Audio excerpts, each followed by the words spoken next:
जय जय महाराष्ट्र माझा, गरजा महाराष्ट्र माझा या अजरामर गीतास नुकतेच महाराष्ट्र गीत म्हणून घोषित केले.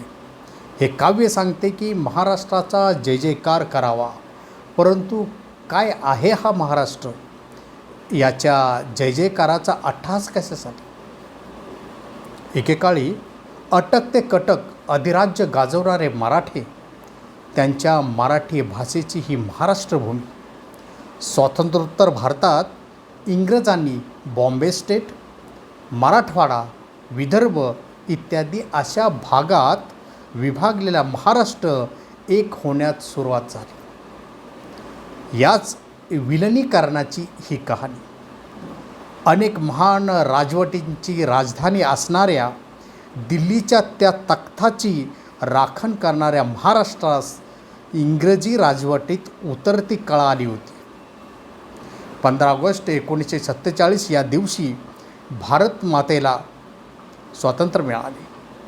पुढे ऑपरेशन पोलो या एका भयानक यादवी रणकंदनाने 17 सप्टेंबर 1948 रोजी जुलमी निजामी राजवटीतून मराठवाडा प्रांत महाराष्ट्रात आला. याच काळात देशामध्ये भाषावार प्रांत रचनेचे वारे वाहू लागले. आपल्या भाषेसाठी, आपल्या संस्कृतीसाठी दक्षिण हिंदुस्थानातील राज्य ही मागणी करू लागले. अमरजीवी श्री पोट्टी श्री रामलू यांच्या आत्मआहुतीनंतर वाढलेल्या जन असंतोषापुढे भारत सरकार नमले आणि देशात प्रथमच एक भाषावार प्रांत आंध्र प्रदेश तयार झाला. हेच वारे सातपुडा सह्याद्रीच्या दऱ्याखोऱ्यातून इंद्रावती वैनगंगेपासून तापी गोदावरीला नमन करून भीमा आणि कृष्णामाईला वंदन करीत करीत संयुक्त महाराष्ट्राच्या एकीकरणाचे आणि मुंबईच्या विलिनीकरणाची कथा रचू लागले.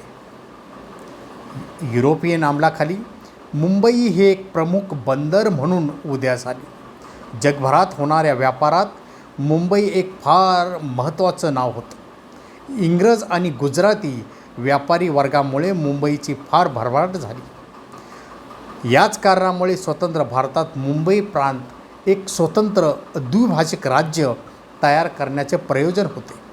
परंतु इथला भूमिपुत्र आपल्या मुंबईपासून अलिप्त कसा होणार? त्याने मराठी यांची मुंबई ही महाराष्ट्र झालीच पाहिजे या विचाराने तो पेटून उठला.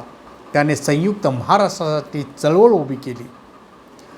मुंबई माऊलीसाठी, पुरा दख्खन जागृत करण्यासाठी शाहिरांनी गावोगावी जलसे उभारून कामगारांच्या, शेतकऱ्यांच्या आणि कष्टकऱ्यांच्या फौजा तयार केल्या.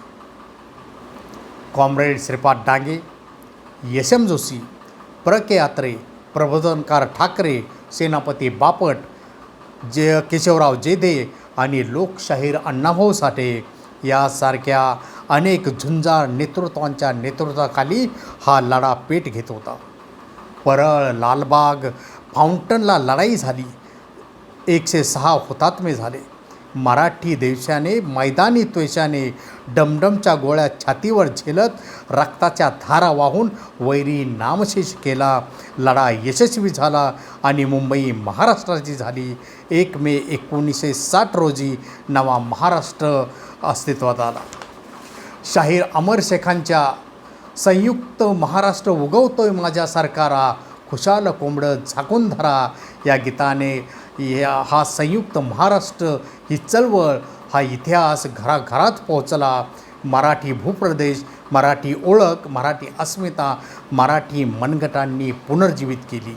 तर असा हा महाराष्ट्र पुन्हा एक वेळ दारिद्र्याच्या उन्हात शिजत, निढळांच्या घामाने भिजत, देश गौरवासाठी झिजत दिल्लीचे ते तख्त राखण्यास पुन्हा सज्ज झाला.